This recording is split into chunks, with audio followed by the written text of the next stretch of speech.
last night he had this debate, and he went a little bit further. He's been pulled to the left again and again by Cynthia Nixon, challenging him in this primary that's coming up here in New York in September. And remember, she said some weeks ago that ICE is a terror organization, which seemed like a new low, but I think maybe the governor went even further last night. Yes, she said she wanted to abolish ICE, and so he's kind of piggybacking on that and saying this about ICE and the administration.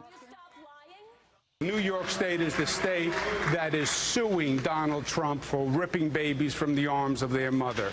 New York State is the state that says we will not cooperate with ICE. They're a bunch of thugs. He politicized ICE. They're a bunch of thugs. We said we will sue them if they violate any criminal laws in the state of New York. Big tough guy. Wonder what it'd be like if you had a chance to confront somebody from ICE. Would you sue them and call them thugs? Tom Homan ran that organization as a Fox News contributor. Tom, what's your reaction? You know about political rhetoric, but this has got to be personal for you. It is personal, and I'm not going to sit here and call him names. I did plenty of that last night under my breath. But what he's saying, his actions are disgusting. To call ICE agents thugs, think about it. These are men and women who are fathers and mothers and brothers and sisters, sons and daughters, that chose to enforce laws in this country, strap a gun to the hip every day and put a Kevlar vest on to go out to the community and protect America and protect the communities. He calls them thugs. Actually, ICE arrests thugs, MS-13 members, gang members, drug traffickers.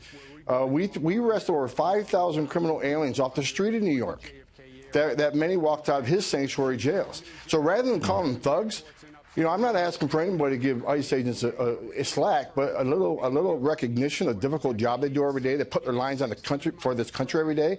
They protect New York every day. He ought to be writing a thank you letter rather than calling them names. It's ridiculous. Why are so many politicians saying this? Is it to get votes? Because it feels like politics, they're moving so far to the left. And you have Alexandria Ocasio-Cortez.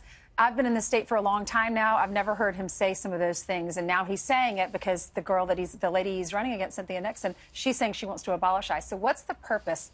Do they really know what you guys do? Well, obviously they don't, because they knew what ICE did. Again, they'd be thanking ICE for doing what they do, putting their lives on the line every day for this country. Look, I think it's the end thing for the far left now to say abolish ICE. Look, one thing's clear. Governor Cuomo's putting his political ambitions, the same with Ocasio-Cortez, the same with Senator Gillibrand, who's no better. They're putting their political ambitions ahead of public safety and border security. And last night, you know, they debated, they're both fighting who's going to resist President Trump more. The President of the United States, the platform is resist the President. I'll tell you something. I've been enforcing laws for 34 years, and I've worked for a lot of presidents. This is a great president, and he's doing the right thing for law enforcement. He's doing the right thing for national security.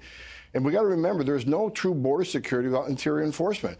If you're lucky enough to get by the Border Patrol, or you get caught and asked to see a judge and get released, if there's no interior enforcement that's going to remove these people after they have the due process, there's no border security. They're going to keep trying to sneak in because they can go to a sanctuary city like New York and be protected by the governor. Tom, to your point, it's worse than just New York. You go down to Texas. We've been talking about some Democratic candidates for various offices down there in these midterms, and some of them are saying illegal border crossings, we should take the criminality out of it. It should no longer be an illegal offense to cross the border illegally. I know that's Border Patrol and not ICE, but to your point, this seems insane.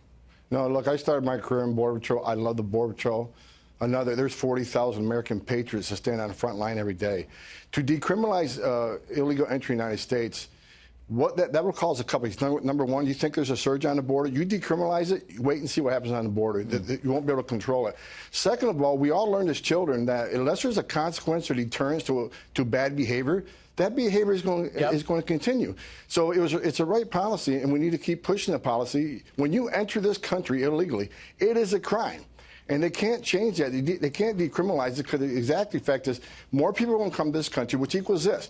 And one of the candidates in Texas used to be a customs agent. She needs to go back and remember what it's like to be a customs agent, because when more people come to this country, they're going to hire more criminal organizations to smuggle them to the country, which bankrolls the very criminal organizations that smuggle drugs and smuggle weapons. The same criminal organizations that have murdered Border Patrol agents and special agents in ICE. Right. She's disgusting. All three candidates on that are running on this platform are disgusting. It's anti-law enforcement, it's anti-President Trump, it's anti-America. But there's really only 27% of the people want to abolish ICE. That includes Democrats, almost no Republicans. But I just want to keep in mind, if Gavin Newsom becomes governor and he gets his way, free health care to illegal immigrants. What will that do at the border as word gets out to Central and South America? It's an enticement. And Gavin Newsom, another guy that called me a disgusting name, have at it. No one's going to bully me and stop talking. I had 80 protesters in my house after I retired. Keep coming. I'm not going to shut up. I've done this for a long time. I'm going to fight for this country. But as far as, the policy of the more they dangle the sanctuary cities, benefits, licenses will protect you from ICE. They entice more people to enter this country, which put Border Patrol agents, ICE agents at danger, but it's going to kill people. A lot of people die entering this country through the smuggler organization. Women get raped. Children die in the river. Smugglers leave them stranded. In the back of a tractor trailer. I stood in the back of the tractor trailer, 19 dead aliens around me years ago with a 5-year-old little boy suffocated to death. When you entice them with these things like sanctuary cities and free health care, you are causing more deaths on that border. All right, Tom Homan fired up this morning showing us that there's real stakes here. People's lives are in danger. This is not just hot political rhetoric flying around a gubernatorial debate. All right, Tom, thank thanks. you.